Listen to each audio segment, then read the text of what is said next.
Hi, this is Derek, wishing you all a happy Halloween. Have a happy and safe Halloween, everybody. And if you know the channel at all, when I do my 31 Days of Horror movie review extravaganzas, usually I close with a review of a Halloween film, and I'm going to be talking about Halloween 5 in a moment. But there's a few things I want to just briefly touch on, if I may, if you'll indulge me. I mean, with this month, I did quite a few reviews, so I was very happy to do so. Maybe not as many as I would have liked to, but it's been a tricky couple of months actually. Health problems, for one, getting a little more serious than I thought they initially were. I thought I had like a slip disc in my back or something, but apparently that's not so. Something wrong with my kidneys. I don't know. I'm gonna get some exploratory surgery soon. But it's bad to the point where I'm thinking I might not be doing this next year. So that sucks. But I wanted to be really gung ho about the reviews, and quite honestly, I wanted to do a lot more than I did this month, unfortunately. But with the health issues and stuff like that, and with YouTube and the way it's being with this insane, horrible demonetization bot, which is ruining a lot of YouTube channels, I feel, and discouraging a lot of YouTube channels, I feel. This is my 5th year doing 31 Days of Horror, but I've actually been on YouTube for 7 years, if you can believe that. 7 whole years.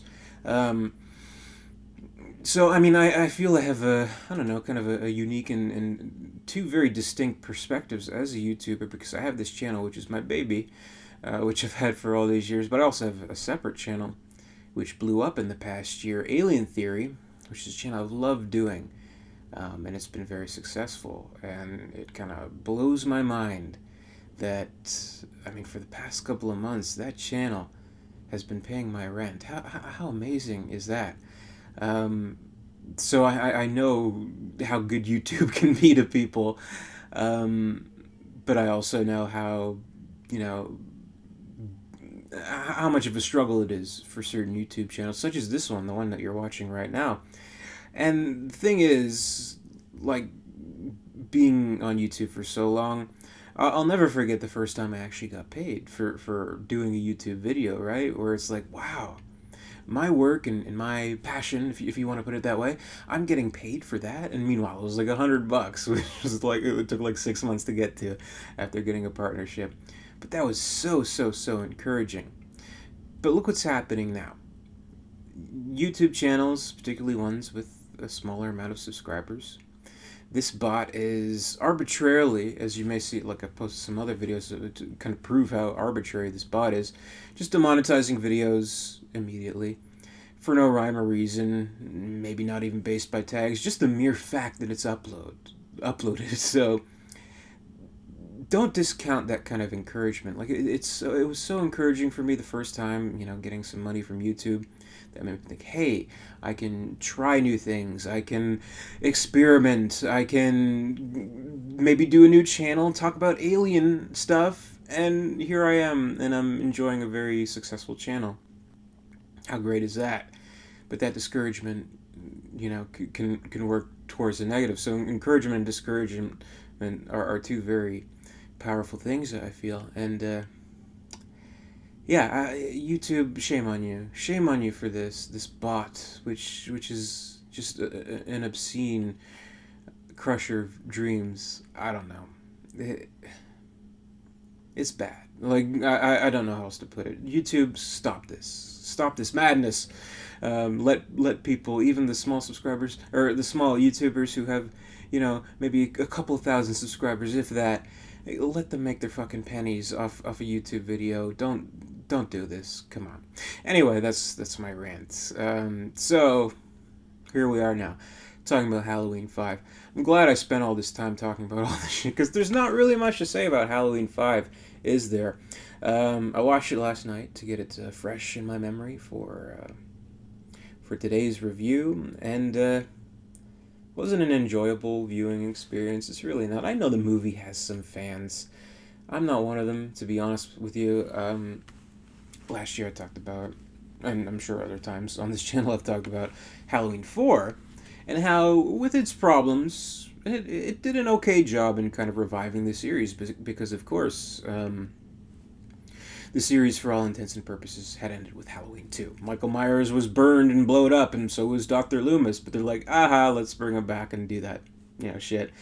Kind of, in some ways, remake the first film, in some ways, but, like, give it a certain twist, like with Jamie Lloyd, played by Danielle Harris, and, I don't know, I think, for all its faults, it worked. And you would think with the trouble they went through to bring the franchise back, they would have something, I don't know, at least somewhat entertaining, somewhat innovative, somewhat engaging for the next entry after the fourth, after bringing the franchise back, bring Michael Myers back from the dead, essentially.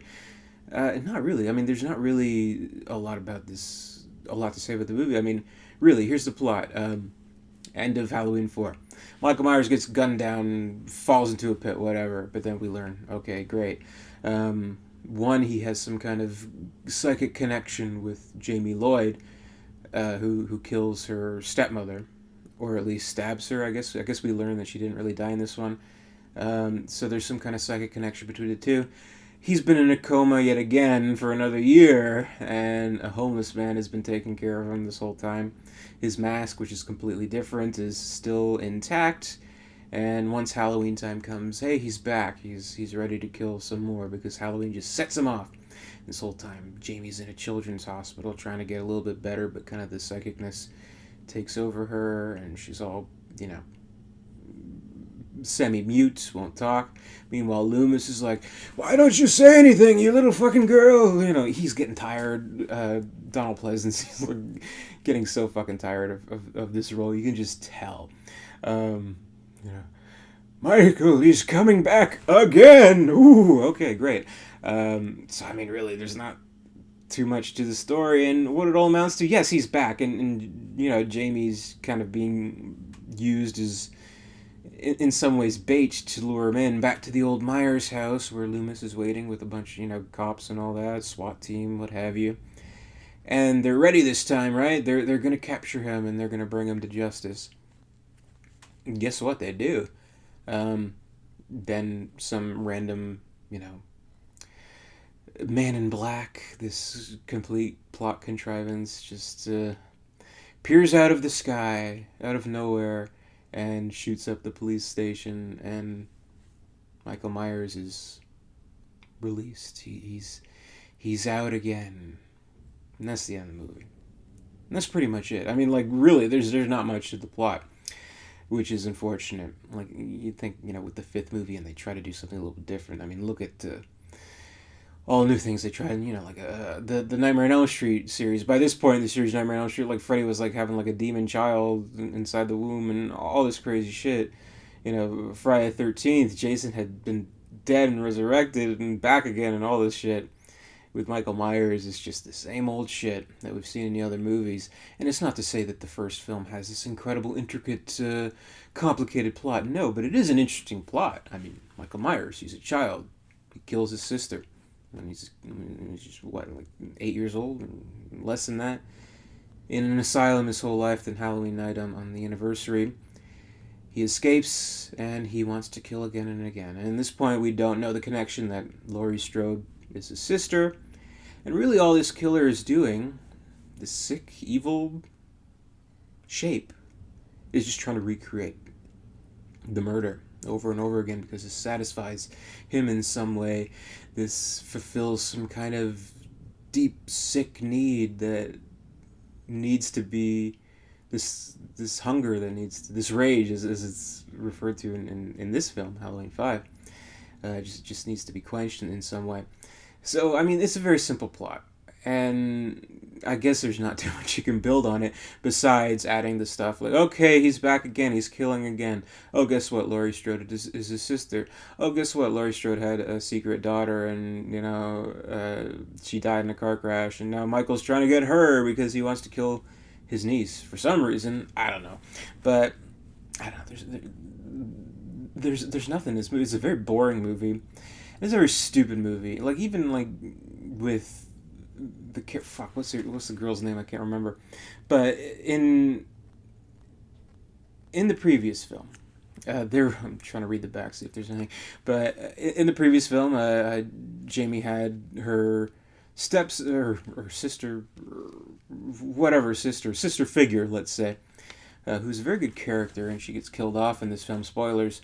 Um, which is too bad. She was an okay character. I mean, she wasn't amazing or anything like that, but they kind of kill her off recklessly, and they replace her with these two other girls who are just useless, who are fucking annoying.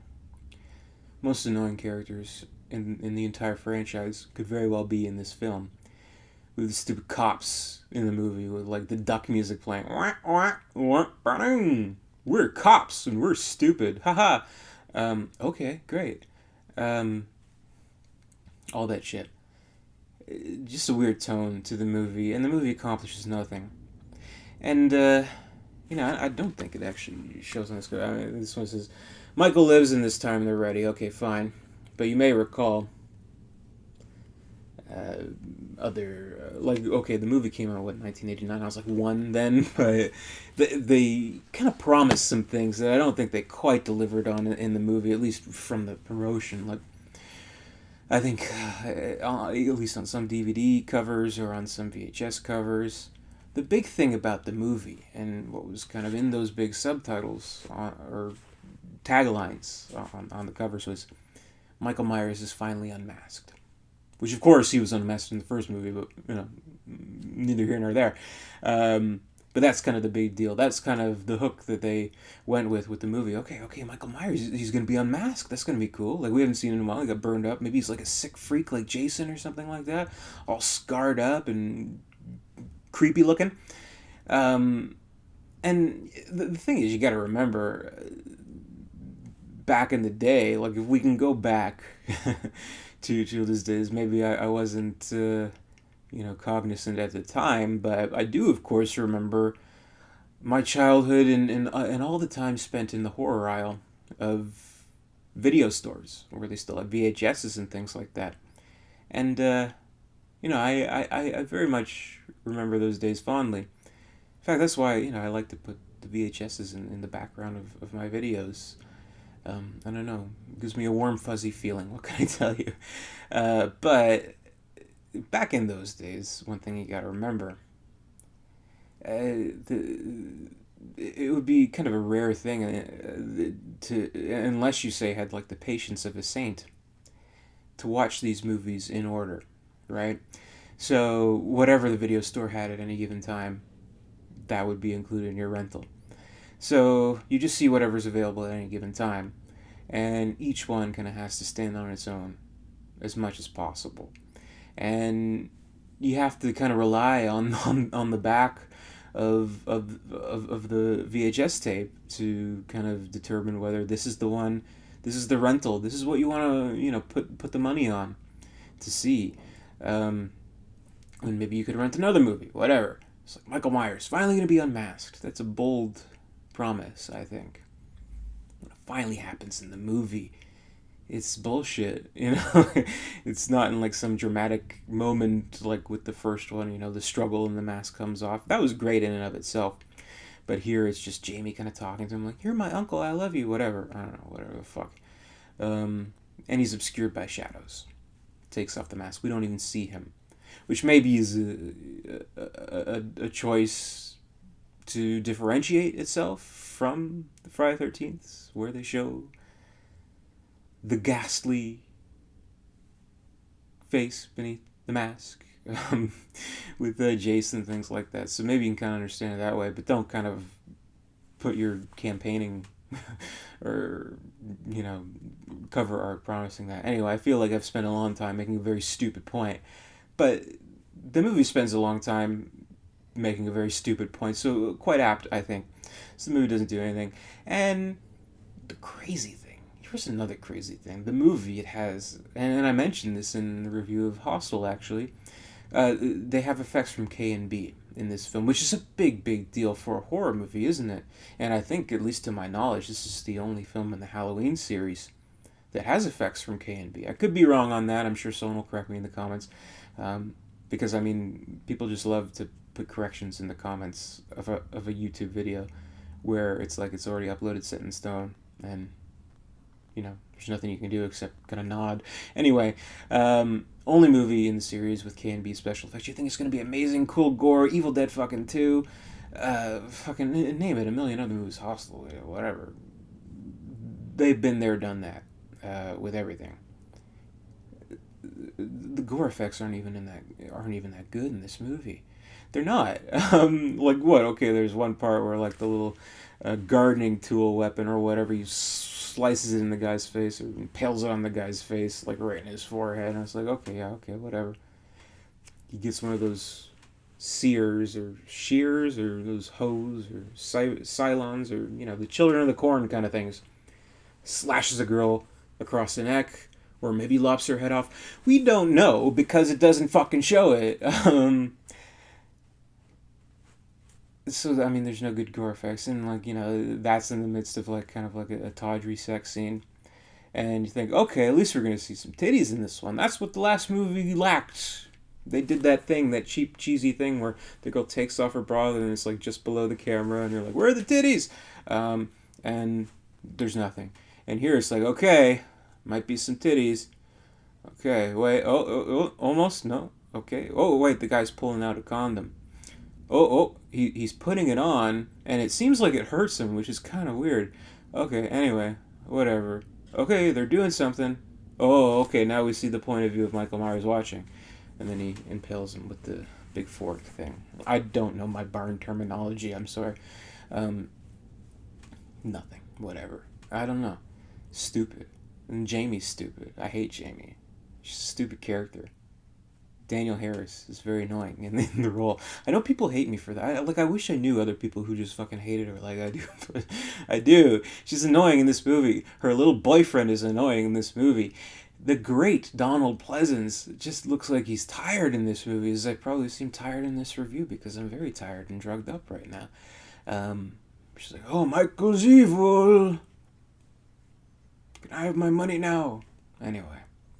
Okay, I'm just going to do one more movie, then I'm going to die. Okay, Donald. So there's nothing of value in this movie. It's a shitty movie. I don't like it. If I had to rank the Halloween movies from best to worst, obviously, I mean, you'd have the first one, John Carpenter's original Halloween. Whatever kind of goes in between